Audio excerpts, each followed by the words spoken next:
अस्सलामुअलैकुम, welcome to my channel food Patari. आज की इस वीडियो में आप देखेंगे कि मटर को हम लंबे अरसे तक कैसे महफूज रख सकते हैं, और महफूज भी ऐसे करना है कि ना तो इनका कलर ख़राब हो और ना ही इनका टेस्ट, और फ्रीज भी ऐसे हों कि इनका एक एक दाना खिला खिला अलग अलग रहे। ये मटर महीनों फ्रेश रहेंगे। आपके मटर ख़त्म हो जाएंगे लेकिन ख़राब बिल्कुल नहीं होंगे। तो चलें फिर मटर फ्रीज़ करते हैं। बिस्मिल्लाहिर्रहमानिर्रहीम। यहाँ मैंने 5 किलो मटर लिए हैं। फ्रीज़ करने के लिए आप जो मटर लें वो फ्रेश भी होने चाहिए और उसके दाने भी अच्छे से हेल्दी होने चाहिए। गले सड़े और ख़राब मटर आपने फ्रीज़ करने के लिए इस्तेमाल नहीं करने। चुन चुनकर साफ़ मटर आपने अलग से निकाल लेने हैं। अब मैं आपको बताती हूँ कि इन ताज़ा से मटरों को हम कैसे फ्रीज़ करेंगे।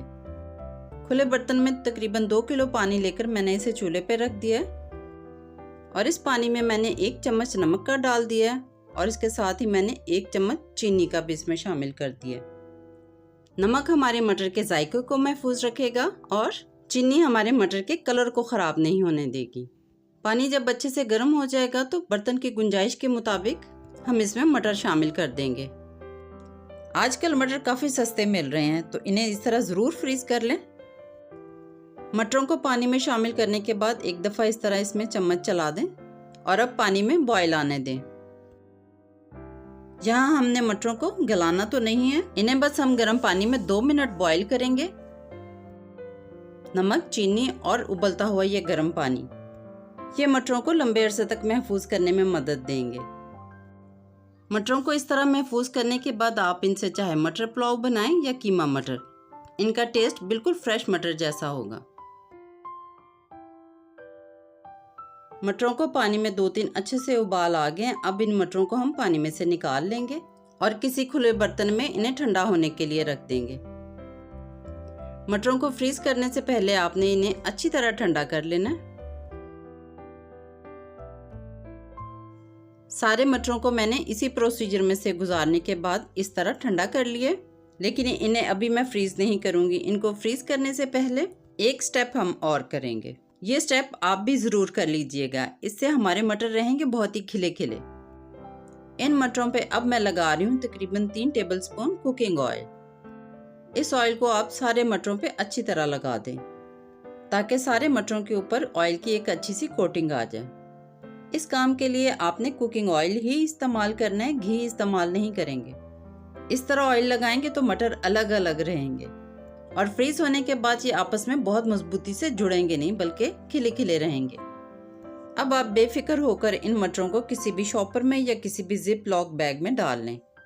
यहाँ अब आपको ये नहीं सोचना पड़ेगा कि एक वक्त के हिसाब से इसका पोर्शन बनाएं। आप चाहें तो इन सारे मटरों को किसी एक बड़े शॉपर में भी डाल के रख सकते हैं। किसी भी शॉपर या जिप लॉक बैग में जब आप इसकी फिलिंग करें तो इसको ओवरफिल आपने नहीं करना। मटरों के लिए आपने उसमें थोड़ी स्पेस रखनी है, और जिस चीज़ में भी आप इसे पैक करें उसमें से आप हवा निकाल के इसको ऊपर से इस तरह लॉक कर दें। लें जी, अब हमारा ये पैकेट फ्रीज होने के लिए बिल्कुल तैयार है।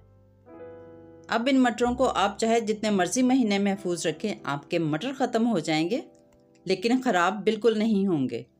इन मटरों का ना तो टेस्ट ख़राब होगा, ना ही कलर, और ना ही अजीब सी स्मेल आएगी। मैंने जो पैकेट फ्रीज किए 1-2 दिन के बाद इनका ये रिजल्ट देखें आप।